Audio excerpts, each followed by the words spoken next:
Hello there and welcome to the first video in my physiology playlist.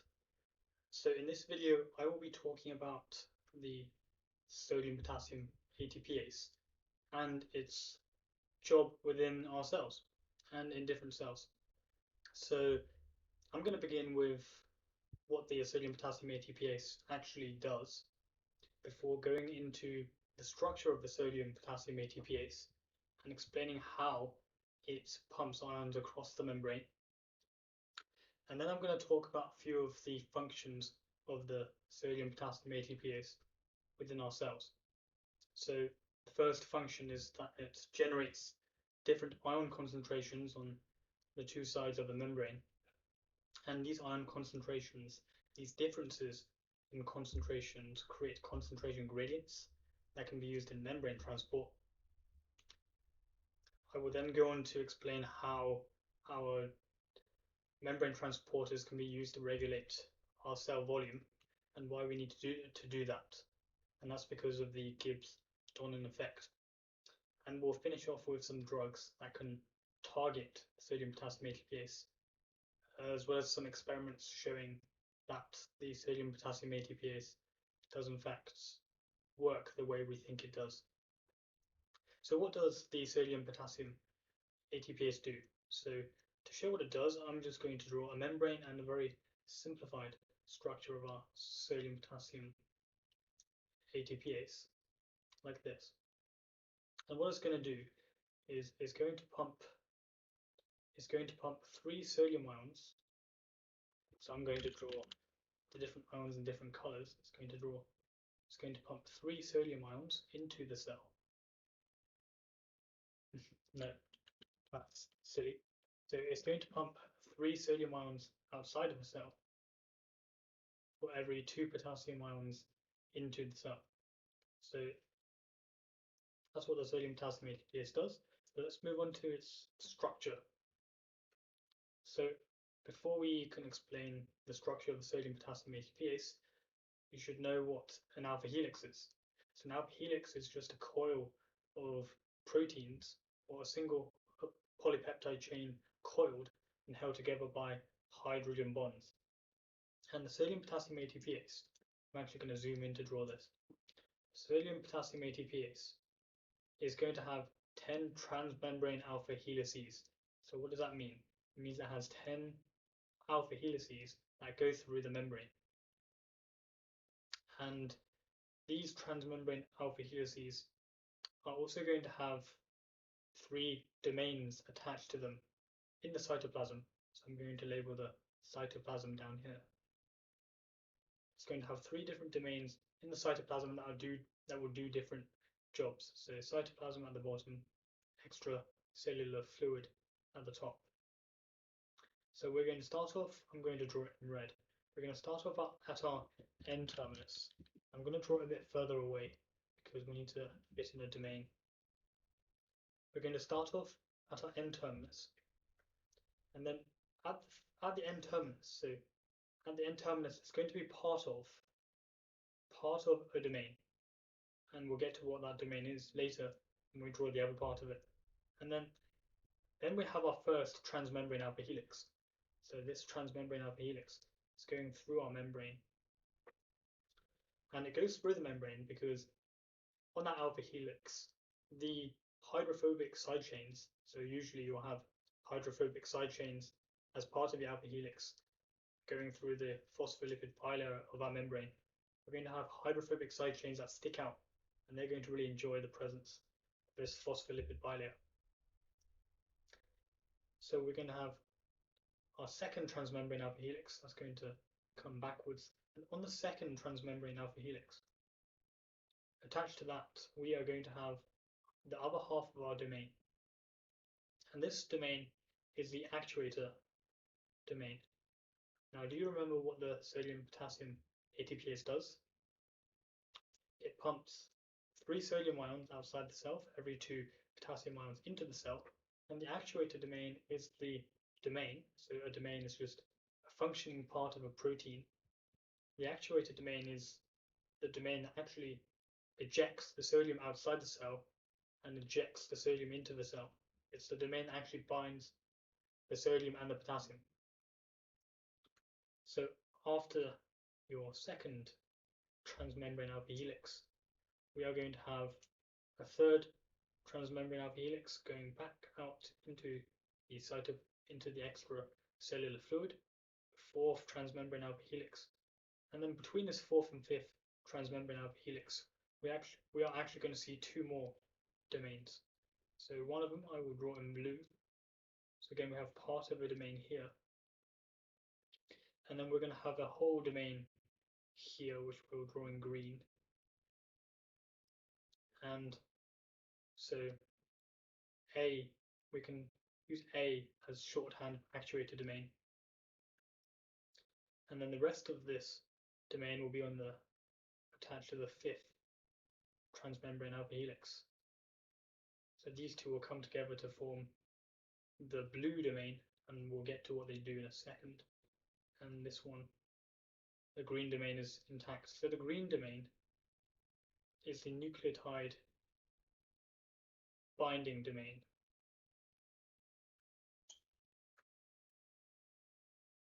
Nucleotide binding domain.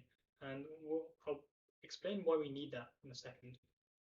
The blue domain is called the phosphorylation domain. So we need a nucleotide binding domain because I forgot to mention at the beginning that our sodium potassium ATPase can't just pump sodium out and potassium in with no expenses whatsoever. That's going to take some energy, and that energy is going to come in the form of ATP. And ATP is going to get hydrolyzed to ADP and inorganic phosphate to provide the energy to pump the sodium out and the potassium in, because this is actually going against our concentration gradient and also going against our electrical gradient. So it's going against the electrochemical gradient. So how do we hydrolyze that ATP? Well, we have a domain for ejecting the sodium and potassium, so we also need a domain for hydrolyzing the ATP, and that's the green and blue domains. So our ATP will first bind to our nucleotide binding domain, and then the gamma phosphate group, so the gamma phosphate group is the last phosphate group on our ATP, is going to get cleaved off and moved to the phosphorylation domain, and that's going to provide the energy to pump the sodium out and the potassium in. So now the rest of the structure, I'll switch back to red. So we now have 1, 2, 3, 4, 5 transmembrane alpha helices. So we just need 5 more, and the rest of the transmembrane alpha helices are not that eventful. They don't have any more domains. So 1, 2, 3, 4, 5, 6, 7, 8, 9, and 10. And then you have your C terminus here. So here's the structure of your, in fact, that's only the alpha subunit. That's the alpha subunit of your sodium potassium ATPase, and that's the main functioning unit. So this subunit is the one that's going to be ejecting the sodium in and ejecting the sodium out and pumping the potassium in. Sorry, I keep misspeaking.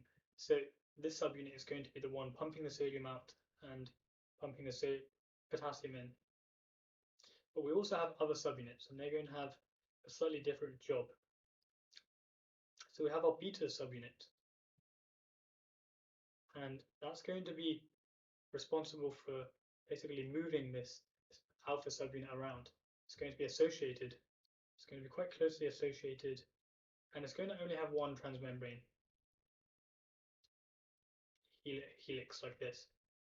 And you'll have your N terminus in the cytoplasm and your C terminus in the extracellular fluid. And it's also going to have this immunoglobulin-like structure in the extracellular fluid. So immunoglobulin-like structure. And so the beta subunit is just going to function in localizing our alpha subunit to the right places. And then finally, you also have what we call a gamma subunit. A gamma, so I'll draw all the subunits in red. gamma subunit, and that's sometimes also called the FXYD subunit because it has a phenylalanine. So F is short for phenylalanine. X can be any amino acid, Y is tyrosine, and D is aspartate. So it has these 4 amino acids in a motif on that subunit, which is why it's sometimes called the FXYD subunit. And the structure of that's going to be quite simple, just a single transmembrane of helix and an N terminus in the cytoplasm and a C terminus in the extracellular fluid. And these are all going to be associated together. And the gamma subunit isn't really that crucial to its function at all. So this is the structure of the sodium potassium ATPase of all 3 subunits. And just note that the main functioning part is the alpha subunit.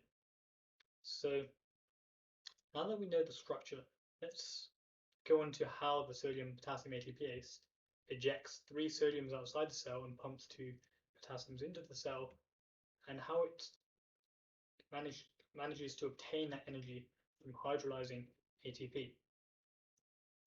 So a sodium potassium ATPase is called a P-type ATPase, and another name for a P-type ATPase is an E1 E2 ATPase. And the reason why it's called that is because it cycles between the E1, the E1P, the E2P, and the E2 conformations. And I'll explain what that means now. So once again, I'm going to zoom in and we're going to look at the mechanism of action of the sodium potassium ATPase. And to do that, I'm going to represent the sodium potassium ATPase in a different way so that we can understand how it's actually going to keep pumping sodium out and potassium in. But we're still going to have our membrane, so extracellular fluid on the top and cytoplasm on the bottom. Now we're going to start off in what we call the E1 conformation. So this is a particular conformation or a particular shape that sodium potassium ATPase is going to adopt.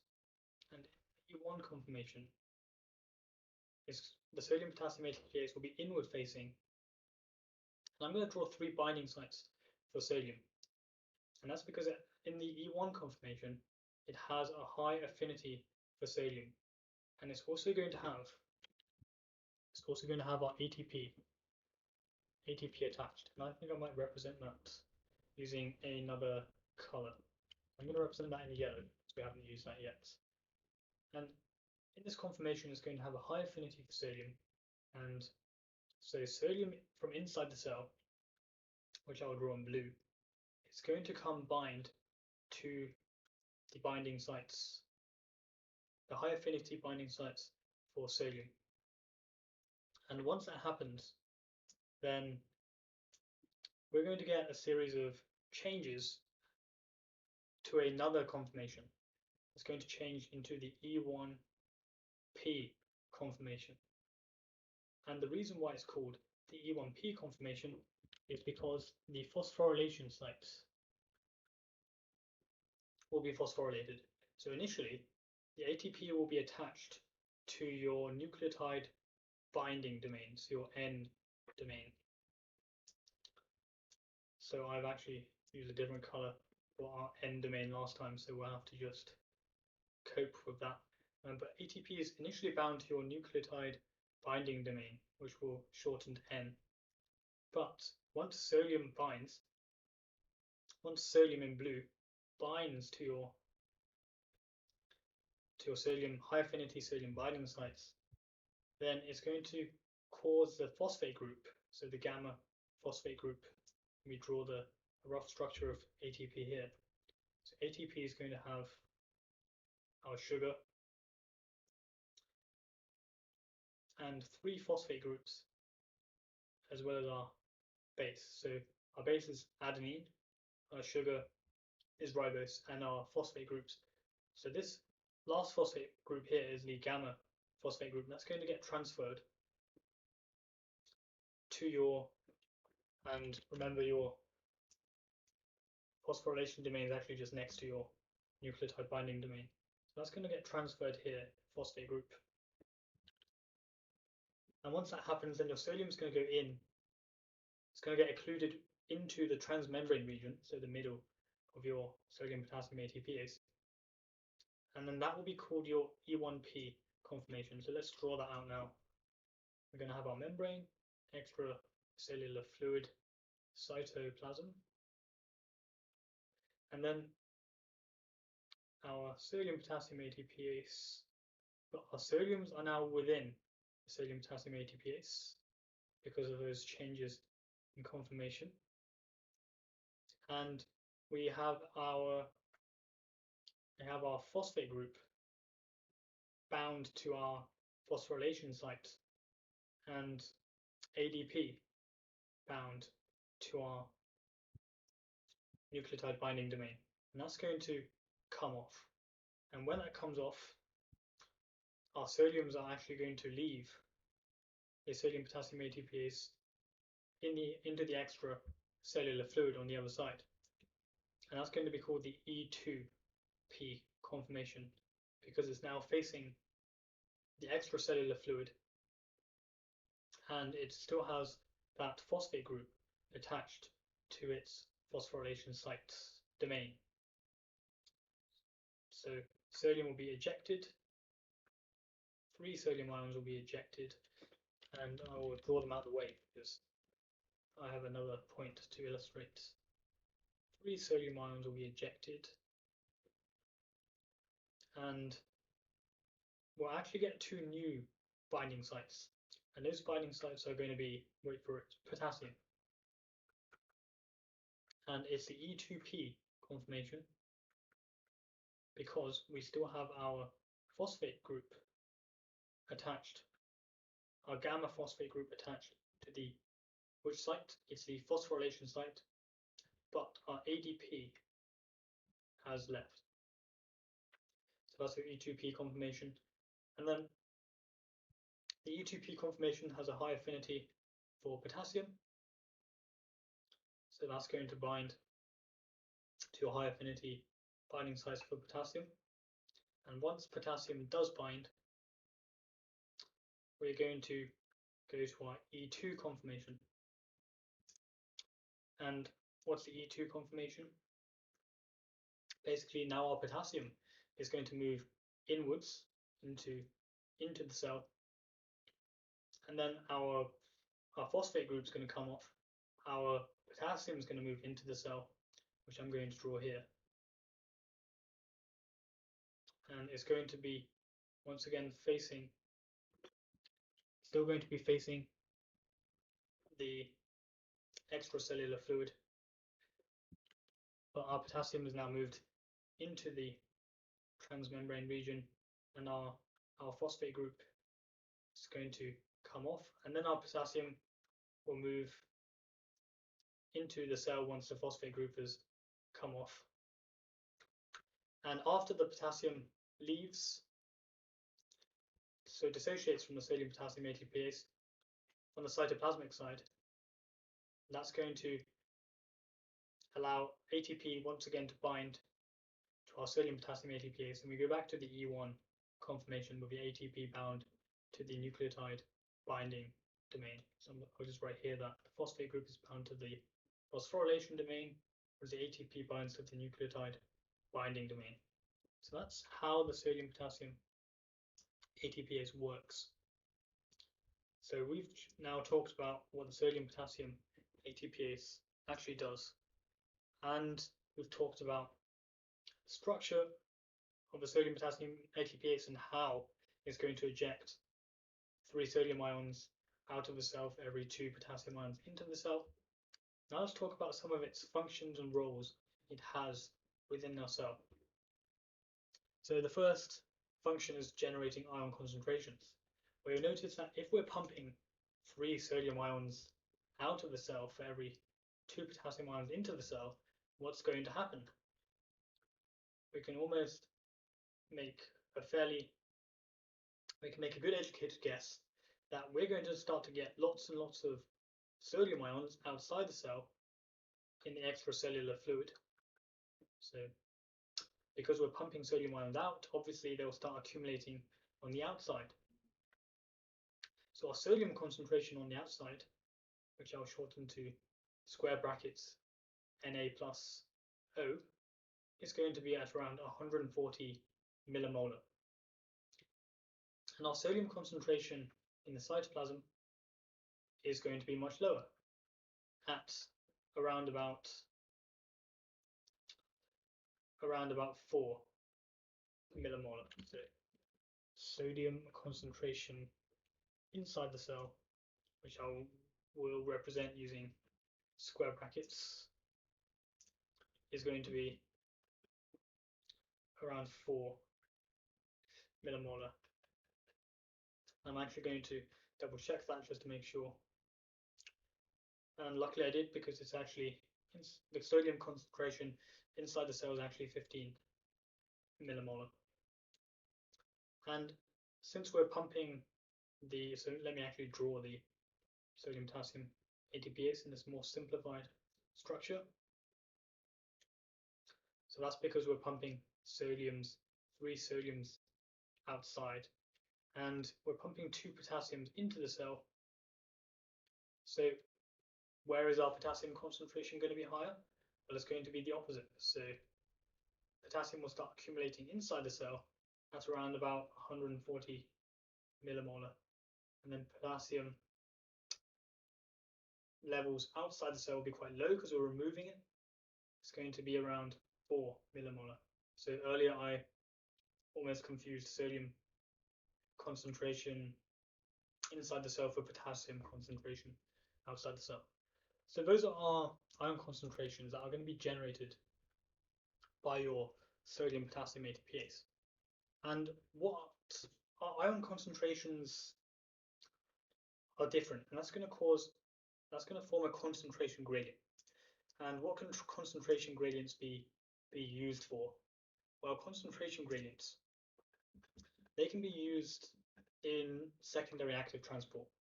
So the sodium potassium ATPase, that's a primary active transport, because it's directly using energy to pump ions either inside the cell or outside the cell. So it's directly coupling the hydrolysis of ATP to get energy with the transport of ions. So secondary active transport is when we do that indirectly. So we're actually going to use the concentration gradients we've created using ATP and the sodium potassium ATPase, and we're going to couple that with the transport of an ion against its concentration gradient. So we'll look at what that means now. So there are a few forms of secondary active transport, and there are 2 forms really. We'll begin with the first one, symports. So symport, also known as co-transport, is when you transport 2 ions both in the same direction. So let's draw a membrane here, and we're going to have another transporter, and this time it's going to be the sodium glucose transporter. So what that does is, because we have high concentrations of sodium outside the cell, sodium will be diffusing in the cell. If we open this transporter, sodium will be diffusing into the cell down its concentration gradient, and that's going to provide energy, and that energy is going to be used to drag glucose along with it, and it's going to be dragging 1 molecule of glucose. So that's one example of symport or co-transport.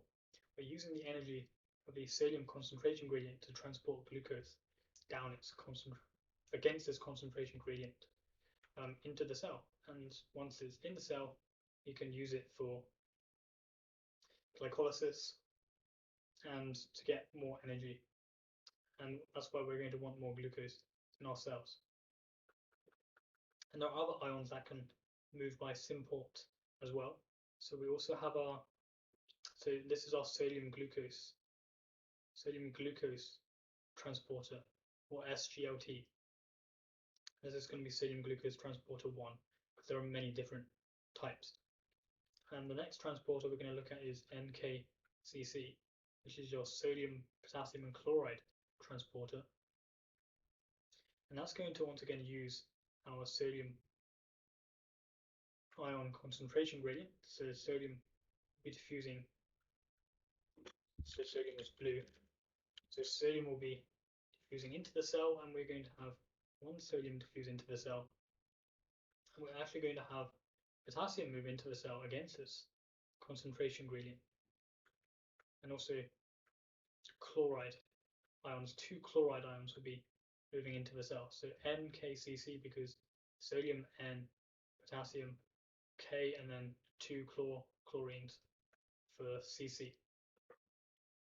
And then let's give another example, one more example of a symporter, and that's going to be, so I'm going to go a bit further down.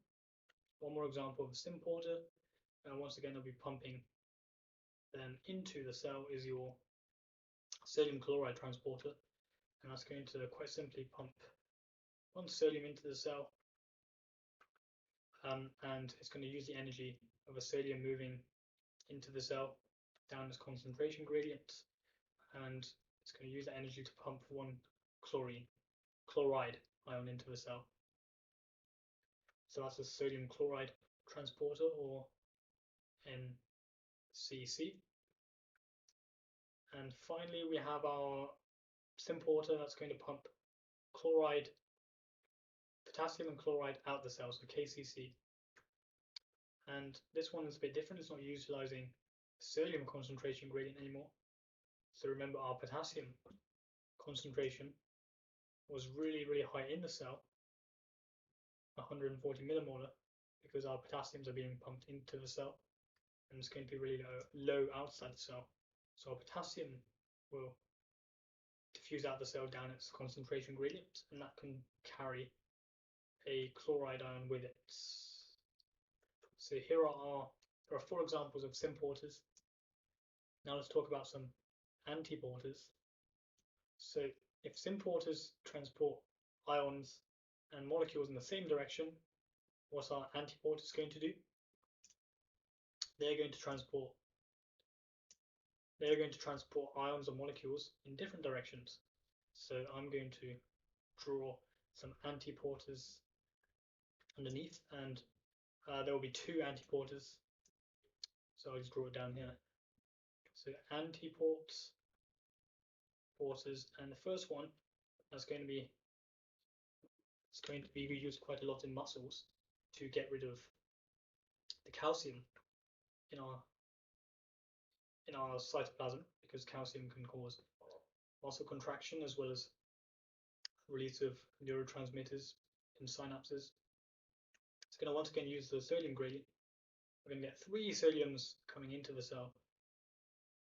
So that's the cytoplasm, and that's the extracellular fluid. 3 sodiums into the cell for one calcium outside the cell. So that's going to remove calcium ions from our cell. And then our second antiporter is going to once again, so a load of these. So that's why it's so important to have our sodium ion concentration gradient generated by our sodium potassium Atpase, because we're using the sodium to move so many different ions. So sodium ion moving into the cell can help get rid of, so I've just changed the color of sodium. Let's change it back to blue. So sodium moving into the cell, we can use that concentration gradient to pump.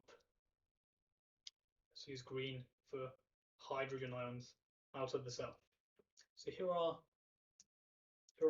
6 secondary active transporters. We have 4 symporters and 2 antiporters. So that's one of the reasons why it's important to have our sodium potassium Atpase generating our sodium ion concentration gradient and potassium ion concentration gradient. So our next role of sodium potassium Atpase is cell volume regulation, and I'm going to talk a little bit about why we're going to need cell volume regulation.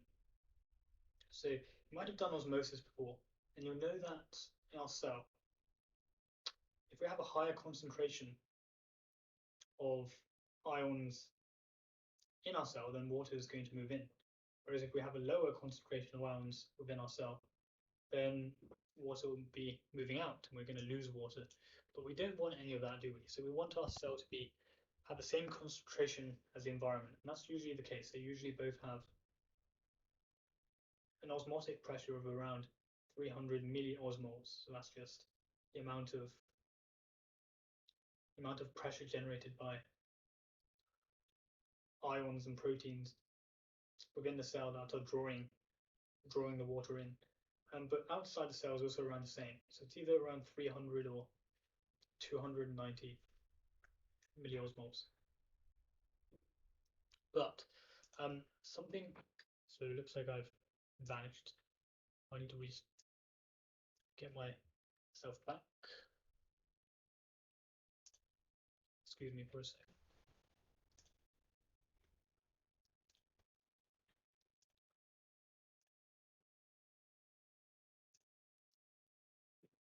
So within our cell, we're going to have a lot of, this is called a Gibbs-Donan effect. So within our cell, we're going to have a lot of anions, and the anions are going to be proteins. And then the anions outside our cells are going to be chloride ions. And then let's talk about the positive ions. So within the cell, we're going to have lots of potassium because potassium is getting pumped. It's going to be pumped into the cell. And outside our cell, our cation is going to be our sodium. So what's going to happen is chlorine will be diffusing into the cell down its concentration gradient. So chloride is the ion, chlorine is the atom, CO2. So some of the chloride will diffuse into the cell down its concentration gradient. So the problem is, normally if our anion in the intracellular side was permeable, then we get the same number of anions from the intracellular side also diffusing outwards, and that would balance things. So there would be no change. But the issue is the membrane isn't permeable to our proteins. Proteins are too big. So what happens is we're going to get more negative charge inside of our cell. And then our positive ions from outside the cell will also follow our negative charge that just diffused in. So you're going to end up with more ions inside the cell than outside the cell, even if your solution is isotonic. So that means you have the same concentration of ions inside the cell and outside the cell, but eventually, because of this Gibbs-Donan effect, where if you have one impermeable ion, so that's your proteins within the cell, you're actually going to end up with more ions inside the cell. So then water will follow by osmosis, and that's going to increase the volume of our cell, and that could cause our cell to burst. And experiments using erythrocytes, so red blood cells, have actually shown that if you inhibit the sodium potassium ATPase, that's going to actually cause red blood cells to gain too much water and possibly burst. So one role of your sodium potassium ATPase is to pump more sodiums outside the cell. So we're pumping 3 sodiums outside the cell, every 2 potassiums into the cell.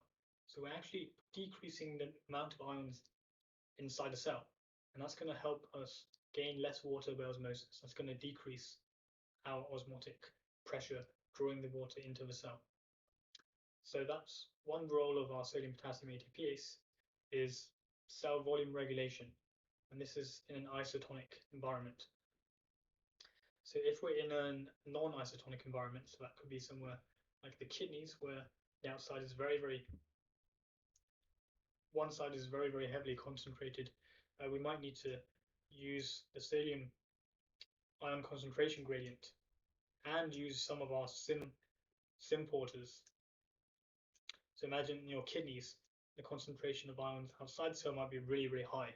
So you need to pump more ions into the cell, maybe using your perhaps using your NKCC transporters that's going to pump 4 ions into the cell, or your NCC transporters that are going to pump 2 ions into the cell. Or if you want to get rid of water from the cell, you might want to use your KCC transporter to pump 2 ions outside the cell. So it's very tightly linked. So we can use our symporters and antiporters to change the concentration of ions, which will in turn affect how much water moves in by osmosis. So finally, we're going to get onto some drugs that block the sodium potassium ATPase. And drugs that block the sodium potassium ATPase, a primary example are the cardiac glycosides. And I'm actually going to write, so our examples of cardiac glycosides are warbane, so I spelled that wrong, warbane, and digoxin. And they're going to inhibit the sodium potassium ATPase, so stop the sodium potassium ATPase from working by binding to our E2 conformation here. So digoxin and warbane bind to our E2 conformation and stop. They're going to block any further changes in conformation. So we can't go back to your E1 conformation, and it stops this cycle and it stops working. And some experiments have used cardiac glycosides to block our sodium potassium ATPase. So this first one we'll talk about is an experiment by R.C. Thomas et al. And that's going to show that the sodium potassium ATPase, the pump, is electrogenic, which means it pumps a charge across the membrane. So because we're pumping 3 sodium ions outside the cell for every 2 potassiums into the cell, that actually means we're pumping a net charge of 1 positive ion outside the cell. So his experiment showed that the sodium potassium ATPase was in fact electrogenic. I'm going to explain how that worked. So we're going to start off with our cell, and our cell is going to, so normally the inside of the cell is more negatively charged than the outside, and in neurons it's around about negative 65 millivolts, but it can be different in other cells. So what he did was he injected, I'm going to draw it further up actually. So at the beginning of the experiment, our cell was actually at negative 40 millivolts. And what R.C. Thomas et al. Did was they injected sodium chloride into the cell. And if you inject sodium chloride into the cell, that's not going to make a difference to your charge, because sodium is positive but chloride is negative. So what's going to happen is your sodium potassium ATPase is going to pump your sodium ions outside the cell. That's going to decrease your membrane potential to around negative 65 millivolts. So it was actually around negative 50 millivolts. And eventually your membrane potential will go back. But if you repeated this experiment after adding warbane, so remember, what does a warbane do? It's a cardiac glycoside that inhibits sodium potassium ATPase by binding to the E2 conformation and preventing any further conformation changes. If we add warbane, then there's not going to be as big of a depolarization. In fact, basically nothing happens because your sodium potassium ATPase is not working. Okay, so this hyperpolarization here is because of sodium ions being pumped out into the cell, outside of the cell, sorry. And that's not going to happen if your sodium potassium ATPase doesn't work. Cool. So that's an experiment showing that the sodium potassium ATPase is electrogenic. And one more important function of the sodium potassium ATPase, which will be a major topic in our next video, and in fact it's our first topic of this video series on physiology, is generating resting membrane potential. So I should have brought that up earlier. But resting membrane potential, what does that mean? So that basically means the potential difference across our membrane when our cell is at rest. So the voltage difference across our membrane when a cell is at rest. So I've just changed around the words there. And usually the inside of our cell is more negative than the outside of our cell, because we're going to have, that means basically we have more negative charges inside the cell than outside the cell. And the reason for that we will explain in the next video, but the sodium potassium ATPase also plays somewhat of a role in generating resting membrane potential, so that the inside is more negative. So if you imagine, if you're pumping 3 positive ions out of the cell for every 2 positive ions into the cell, that's going to somewhat contribute to your charge, but to a voltage difference across your membrane.